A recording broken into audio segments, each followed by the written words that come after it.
Okay. So hello, everybody. Welcome to today's session about the reality of working with a virtual assistant. I'm delighted that so many of you can join us today. And I'm particularly delighted that Ashley is giving her time to talk about how her business works, how she supports people, particularly in that neurodivergent space as well, to get things done. So without further ado, I shall pass over to Ashley. Thanks. Thank you. Hi, everyone. I'm Ashley. So I own and run Able Admin. So hopefully we can have a whistle-stop tour today of what it's like to work with a virtual assistant. I'll go through all the information I've got for you, and then hopefully we'll have time for questions at the end. I'm hoping to take as many as possible, so feel free to write them down as we go, and I'll try and get through as many as I can. So first of all, just a quick snapshot of all the different parts we're going to do today.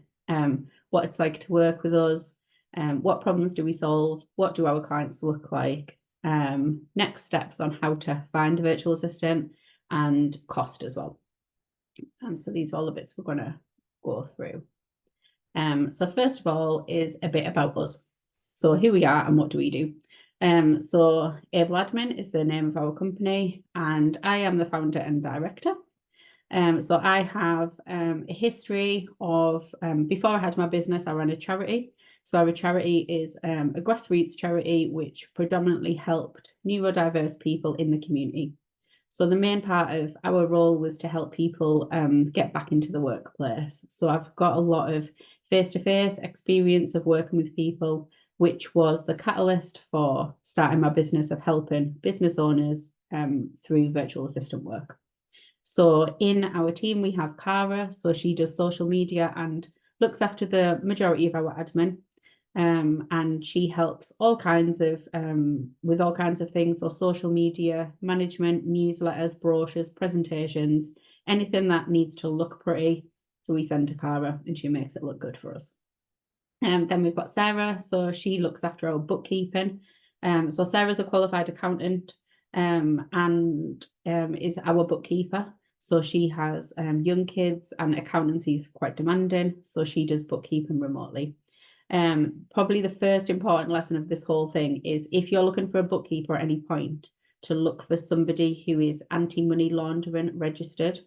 So it's a registration that's held with HMRC, and they check with the bookkeeping and anybody else that you work with. So if you work with a virtual assistant who offers bookkeeping, they have to do bookkeeping for less than 5% of their turnover.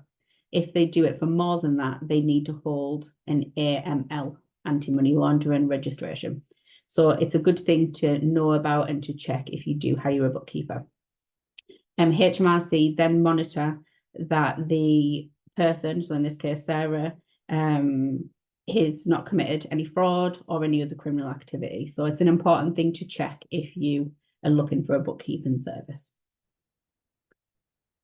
So next up is a few stats around working with a virtual assistant versus working with an employee.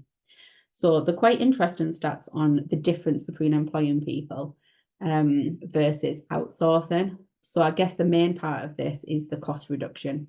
So virtual assistants can reduce operating costs by 78%.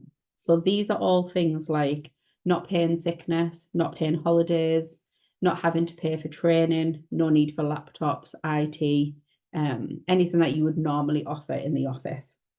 And there's also research showing that people are 13% more productive working remotely, working from home than they are in the office. Which again, I guess links with the costings and being good value for money to outsource. Some of our most in-demand services are social media management, email marketing, project management. There's a whole host of other things that we'll go through of things that you could potentially outsource to a virtual assistant. These are probably the top ones. One thing that I would mention here is that generally working with a virtual assistant, you only pay for the work that's put in and the output that you get. So you don't have wasted time, which is more prevalent when you've got an employee of kind of finding them tasks to do. So next up, and probably the main reason everyone's here, is what is it like to actually work with a virtual assistant? So generally, we think, and a lot of our clients think, that it can be a transformative experience for small businesses. So people can streamline their business, achieve more, grow, they can improve their costs. There's quite a lot of positives to having a virtual assistant. So I've put some of them up on the screen, but I'll talk through kind of some of the others. So some of the main things that we get asked are, there's a lot of virtual assistants around and it's a very busy market. So how do we know what is right for us? So I would say that the things to look for when working with a virtual assistant is, what is their knowledge? What are their experiences, and what are they bringing to the table for you? How are they helping in your business? One of the main examples of this is a client we have signed up recently, who are a charity who look after parents of neurodiverse children, and they're kind of a forum where the parents get together.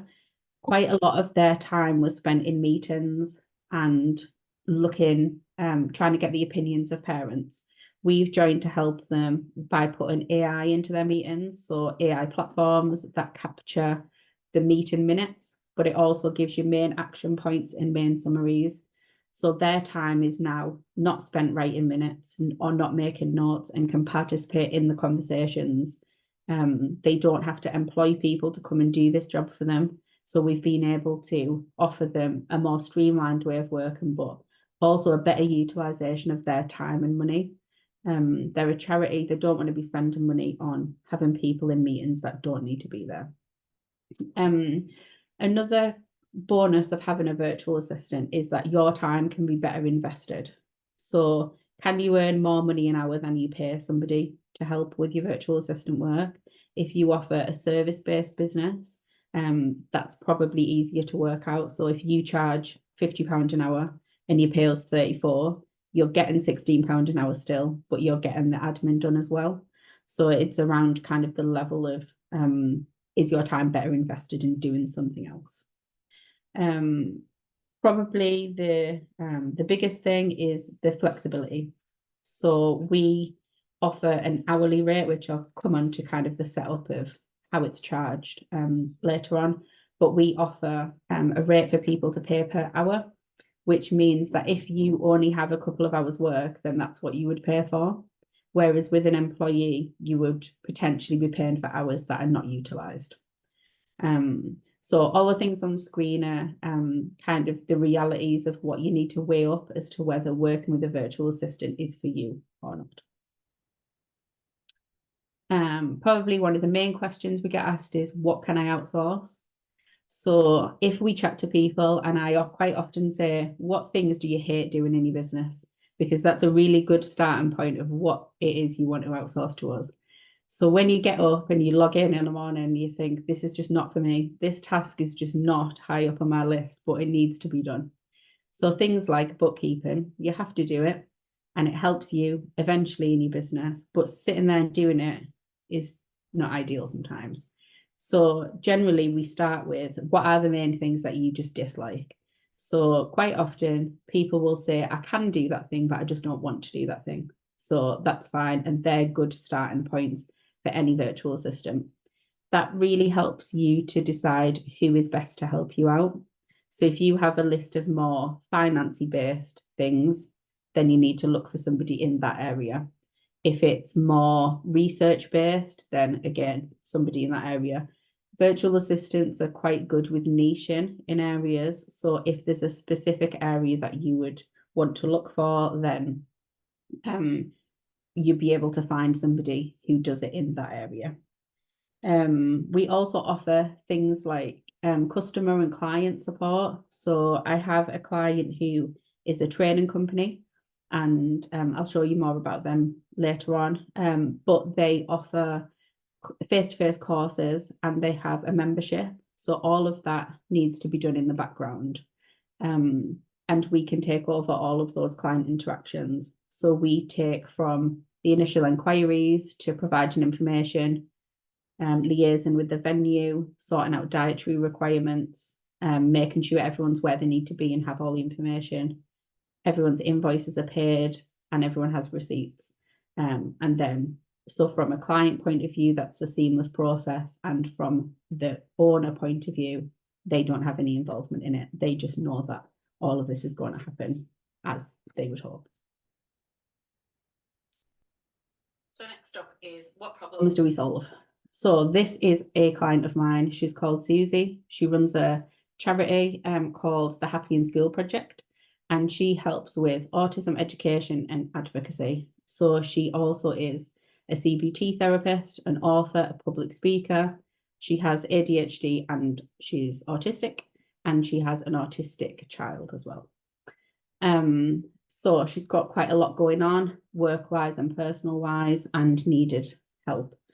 So when I started working with Susie, she self-funded for our support. I then helped her to go through the Access to Work application, and she then successfully gets now Access to Work funding. When I started working with Susie, she made no money in her business. So she did a lot of things, but she didn't make money doing it. The main problems that she had was she was quite overwhelmed by everything. So both personally and professionally. When she logged into her emails, there was hundreds of them, and she just felt overwhelmed by everything. So because she felt overwhelmed, she just didn't read the emails. She didn't look at them, which meant that she was missing meetings. She was missing reminders for meetings, and she was missing new work opportunities. So these are all things that virtual assistants can help with. So if you ever feel that you don't want to look at your emails, there's just too many of them, or you're missing things that you really could do with attending meetings or things that have been set up, then virtual assistants are a good place to send those to. So Susie also, as you can see, is an author. These are the books that she's written. She had some bad reviews put on her Amazon, which meant that she just stopped looking at her Amazon. So she then stopped promoting the book, which meant that she got no sales of the book. So I took that away from her and now look after Amazon and the selling of the books. So they're done through Kindle publishing. But it meant that Susie firstly had time to come to terms with what had happened with the reviews, but she's now in a place where she's able to give some headspace back to that whole situation and is able to promote the book again. So on the back of our work together and increasing her profits, Access to Work agreed to fund my time with her, and they've also renewed their funding. So a few successes for Susie recently. Last week, she spoke at the Royal College of Nursing on neurodiversity in the workplace. So she managed to go into Central London and go to the whole day conference and speak there, which was great to be invited. And then the fact that she's actually done it is amazing. She's also got multiple school bookings to go into schools to speak. She's doing some guest appearances on podcasts, and she is pretty much fully booked for the next couple of months. I'm trying very hard to squeeze in appointments for her, but she's doing very well. She's also attending all of her meetings. She's prepped to go. All of the Zoom links are set up, and her webinars run really well. So all in all, a good success story for Susie and the work we've done, which shows how transformative a virtual assistant can be for your business if you're utilising their experience and can outsource things to them. So next is, how do we solve problems? So we have been using a lot recently, a lot of AI programs. So a couple of the favourite ones are ChatGPT. So I don't know how familiar people are with AI, but ChatGPT is a long text service, and you kind of ask it questions and it'll give you the answers. But it's very good for us to ask for ideas. So if you're ever stuck for ideas on things, like give me 10 taglines for whatever it is, it'll give you suggestions. I wouldn't recommend using ChatGPT for longer types, so things like blogs. It does sound quite robotic, but it's a really good program. It's free to use, and I would recommend using it definitely for idea generation. Fireflies is the meeting software that we use for taking minutes. So you do get 3 free meetings, 3 Fireflies, and then you can upgrade after that. And it does transcription, it gives you actions, and it gives you summaries of meetings. So these are some things that can hopefully make things a bit easier if you're not necessarily at the point of wanting to get a VA, but you're wanting some kind of support, then that's quite a good one to use. Some of the icons in the bottom left are other programs we use to try and automate as much as possible. So if you can set up the automations in the beginning, then these are things that you then don't have to think about. So things like Stripe for payments. So Stripe, you can send the link out for a payment. It'll then hit your Stripe account and then automatically come to your bank account. So anything that can be automated, I would definitely recommend. I'm quite happy to chat through if anybody's got any particular things that they'd like some recommendations on. I'm quite happy to go through things that we would use or things I've seen used in the past. So there's some recommendations for us. Next up is, how does our support look like to your clients? So this is a client of mine who is through a company called Association of Facilitators, and they're a training company. So the point of this is that it should look exactly the same as if we don't work with them. We don't want our support to be onerous for you, and I don't think any virtual assistant would want that. We don't want it to be clunky. We want it to be as seamless as if we are not there, but to have all of that work being completed. So this is their website, which we look after. We update all of the content. I don't know if you can really see, actually, on the right-hand side, it says member login. So this is their member area. We create the profiles for people. We upload all of their certificates from the courses. So there's quite a lot of background admin that as the client and as the user, you wouldn't see, but happens in the background. And the bottom one is for a mailing list. So we keep people's mailing lists up to date, making sure that they're creating a good marketing pipeline and keeping everything up to date with new information that comes in. So really, it should look exactly as if they're doing everything themselves. Next up is some testimonials. So Susie from the Smart Bear and Sarah from Yeoman Accounting. So these are the kind of feedback we get from people that we've helped out. And I would hope that any virtual assistant that you work with, these are the kinds of things that you could say about them. So this is next steps on getting a virtual assistant, but also how to stop working with one. So quite often people will give you information on how to sign up, what you need to do, but not many people tell you how to stop working with them. So I think we should cover both areas. I think it's important to know all of that information. So firstly would be to identify core competencies. So this one is really about identifying your strengths and what it is that you're not so good at. So don't outsource the things you're good at. The things that don't take very long are not going to add a lot of value. So keep those. Anything that you're not so good at, those are the type of things you need to be thinking about. And again, back to what I said earlier around the things that you log in and think, like, I hate this task and this is just not for me. Those are the type of things you need to be thinking about. Next up is finding the right person or agency for you. So virtual assistants sometimes work by themselves.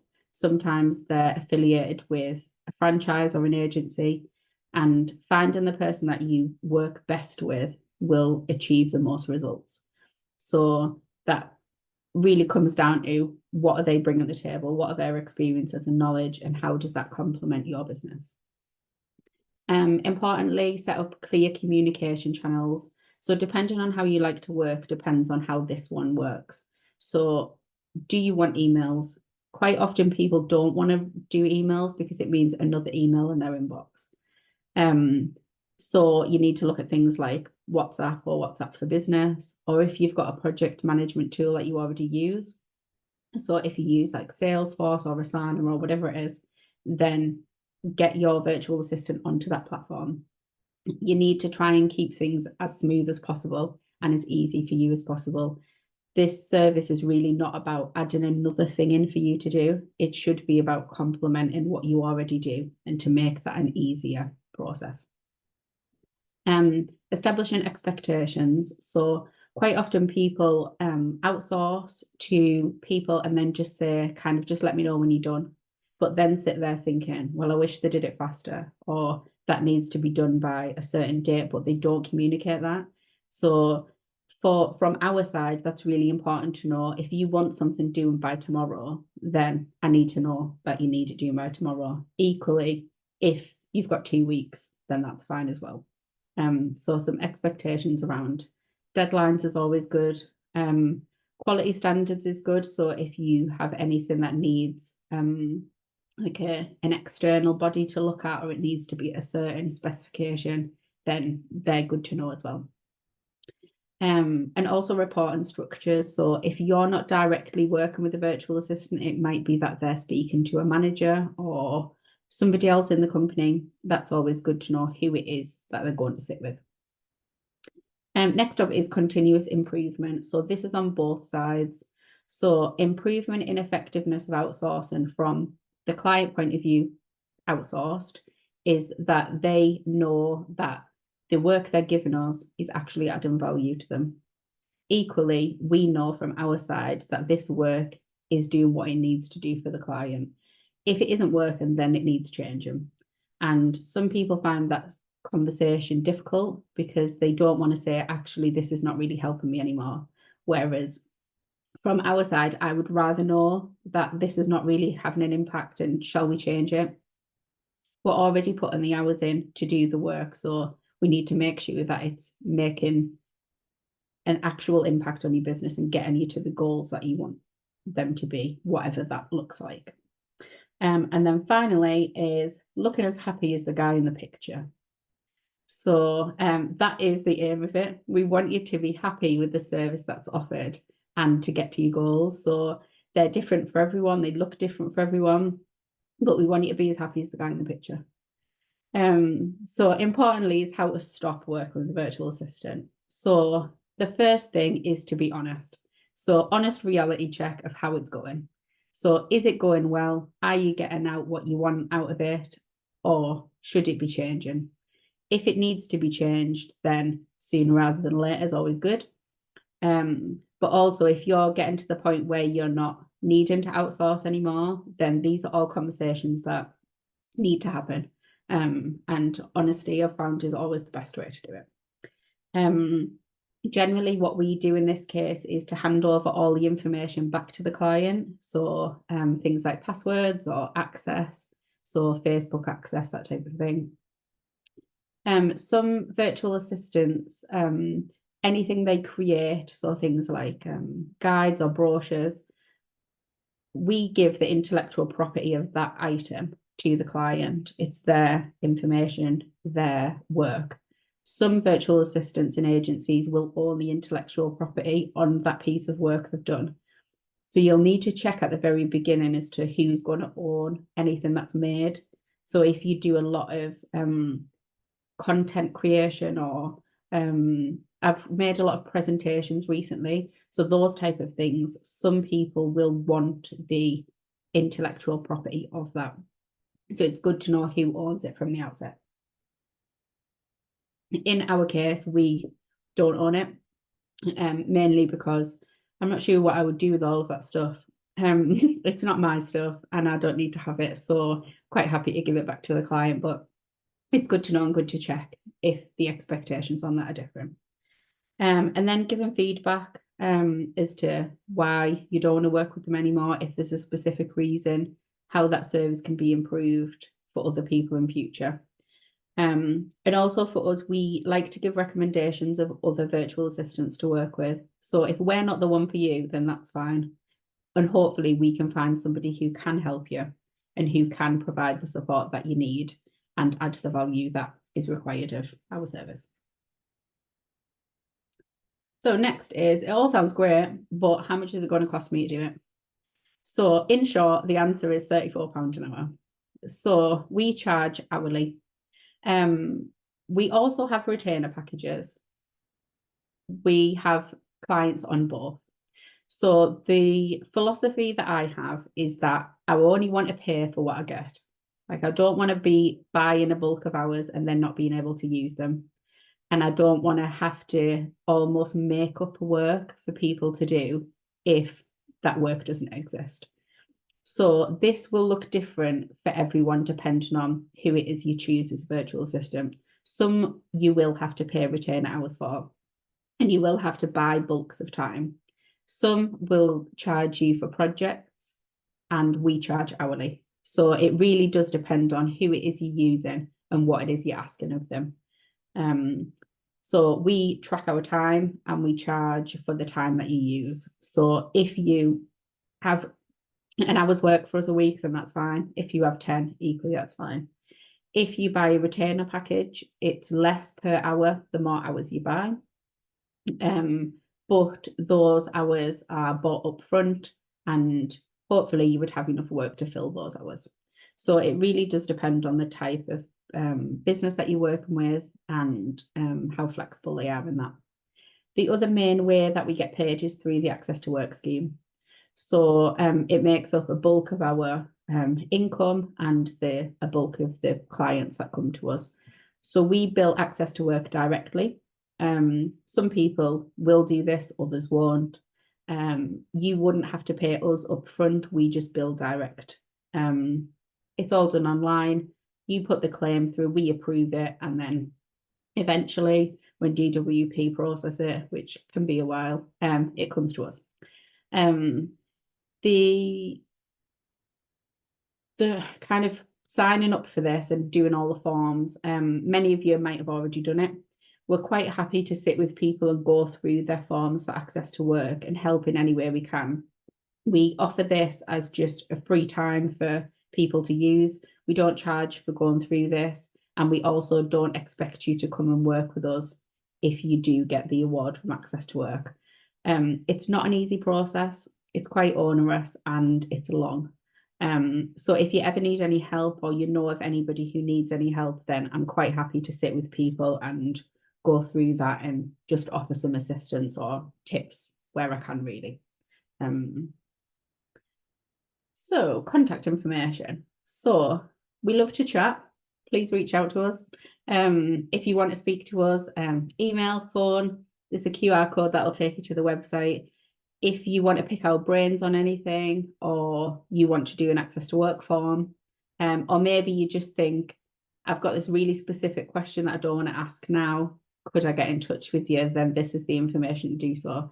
I think Rob's going to share all of the slides and information, so everybody's got all of this. So if there's anything that you think of later, or I should have asked that, please get in touch. We're quite happy to help.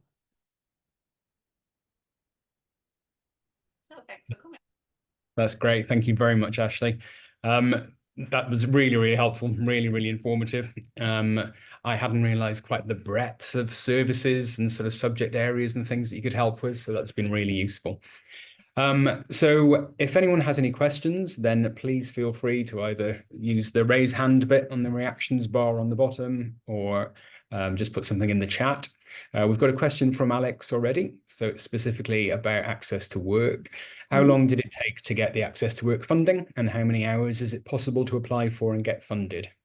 Okay, so it takes about 16 weeks. So that is from application to approval. Sometimes it takes longer, sometimes it doesn't. Other times you have to chase. It's very varied. And there's not one answer to say within this time you'll get it. The Access to Work says 16 weeks. So I would go with that as a ballpark time frame. As far as our hours go and how much you're going to get, again, two people can put the same claim in and get entirely different results. So I have some clients who only get a couple of hours a week, and I've just had a new client who gets 10 hours a week. That's the most I've seen so this comes under the support worker category, and 10 hours a week is the most I've seen of anybody. They tend to look at how much your turnover is in your business and what your business plans are. So if you're on a growth trajectory and you're needing help from various places, you'll get allocations of money from different places. We charge £34 an hour, and our charges are 90% of the time they agree to £34. I've only got one client who was given less than that. So it really depends, and yeah, unfortunately there's no one answer, which is not ideal, granted. Quite a dark art, I think, isn't it? Having applied itself. It is. It definitely is. Lovely, thank you. Vicky. Thank you so much. Yeah, it's been super useful because I've been mulling around this space, kind of wondering what a virtual assistant's about. I'm also thinking about, you know, the use of like an AI assistant or something like that. But anyway, my question is more about access to work. So obviously, you know, we're majority entrepreneurs here. I actually work for a large organization for a university. Yeah. And I've heard of access to work, and I've heard I don't need my diagnosis, but maybe me feel like I need to get lots of things in order. And I'll be honest, totally frightened of the form and just how long an investment of myself it'll take as well. So I just wondered if you happen to know much about that. Obviously, you said 10 hours is pretty much unheard of, but it is something that could happen. Yeah. And it's obviously based on turnover. So how would that work with someone like myself who works for a big org anyway? Yeah, so you do, there is an option in there to have it in the workplace, so support in the workplace. So I'm assuming on that one, the parameters are different on how they decide how much support you can have. I don't know for sure what the checklist is. It'll be around workload and how much of that is you're going to need help with, but also what type of value somebody else can add in. As in, is it because you've got too much work, therefore you should have another employee? Or is it that it's personal to you and that the role itself is you're needing help with that? Yeah. You do get assigned a caseworker through Access to Work. So what I would say is put the application in, and I realise the form is onerous, it's not ideal. It'll probably take us a good year to like build yeah. strength. So I'm quite happy to help you. It's taken us that long to even get like diagnosis paperwork in place. So I just know what I'm like, really. If you need help with the form, I'm quite happy to sit and chat through it. I'm so kind of you, can I just say, by the way, as well, because I know like how busy you're likely to be to offer that. Very cool. Thank you. No, it's fine. I sat with a lady last week and she knew all the answers. She just needed me to talk to her about what the answer was. So I said at the end, you didn't need me here. And she's like, yeah, but I just couldn't get it out of my head. Like it was in there, but she couldn't quite get it out of her head to be able to get it on the piece of paper. So I totally identify with the answer. Yeah. You probably know what you're going to write. You probably just need me to say, so what do you normally do? And then you're like, oh yeah, then you'll just start writing. She was writing pages of stuff and said, I've got more than I can fit in the form. So I was like, yeah, that's totally me. Yeah, my ADHD referral form ended up just increasing and increasing and increasing and increasing. I was like, got to stop doing this. Yeah, that's normal. So you're fine. Don't worry about that. Thank you. I'm quite happy to sit with you and do it. But yeah, if you can get it, then you get a caseworker assigned. You can then chat with your caseworker about what it is that'll make your life easier and what can be put in place to do that, because you can get access to different programs as well. It's not just about like people support. You can get program access. They can give you coaching funding. There's a whole plethora of things you can get. Probably stuff that I've never even heard of. And the casework is definitely a good source of knowledge. So if you can get past the form and get to the caseworker, you'll definitely do a lot better. Thank you. That's really encouraging. Cheers. Yeah, mine was really useful, the caseworker that I had. And I think I was going with coaching already set up. So I think I was able to say, this is what I'm getting already, and this is how much it costs. So I think that made it a bit easier maybe. But yeah, as we were talking a bit before, it seems to depend very much on circumstances. Roy has asked, what's the best way to book a chat in with you, Ashley? So I guess that's your email, maybe? Yes, so email. Email's fine, WhatsApp's fine, whatever is best for you. I don't mind, you can give me a ring. If Rob can share the slides, it'll have all the information on there. So yeah, however's best for you. I do have another sort of follow-on question. I currently do have access to work in my full-time role, and sort of had access to a coach there. And I inquired with access to work because now I'm like in the process of sort of launching my own sort of coaching business. Yeah. What support I could get in that respect, and I got sort of mixed messages back when I spoke to different people there. So one had sort of said, "Oh, you just need to put in a separate claim, and you can have 2 claims going on at the same time." And then another lady I spoke to, so I didn't agree with that. So I didn't know if you'd come across that before, like where people are sort of transitioning or doing both, like working in full time and doing stuff for themselves outside work, and how support works for that, because I know it is available in both respects. It is. So the most I know about it is that you should put in a new claim. If your circumstances change, you should put in a new one. Whether that'll run side by side with an employee claim, I'm not so sure how that works. Right.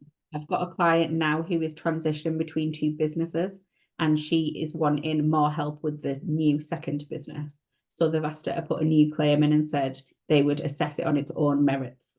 Standalone. Right. I would say to put one in anyway, because if they say no, then that's fine. But if you could have and you haven't, then they're not going to tell you to, really. They're not going to give you money if they don't have to, I think.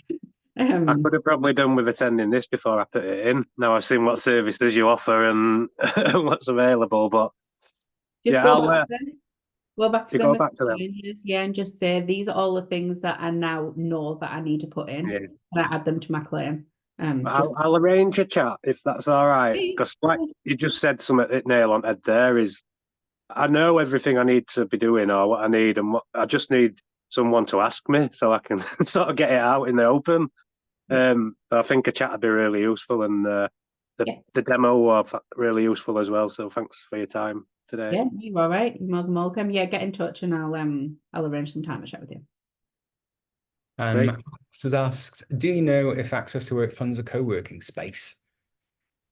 No, I don't know for sure. I'm assuming that they will take it into account because they do cover aspects of mental health support.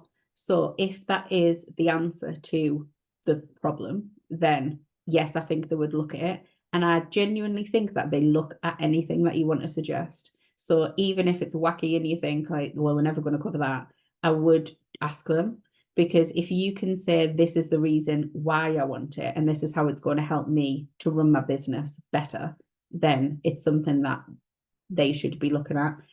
I think the service needs and is quite often very tailored to what you ask for and what your solutions are to problems.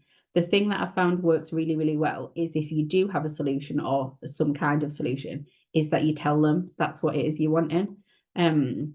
They're not as good if you say, well, I think I might want this, or somewhere around this is kind of where I am. If you say, this is the program I want, this is the person I want to work with, this is the coach I want, they're more likely to approve your claim and quicker because you've already made that decision.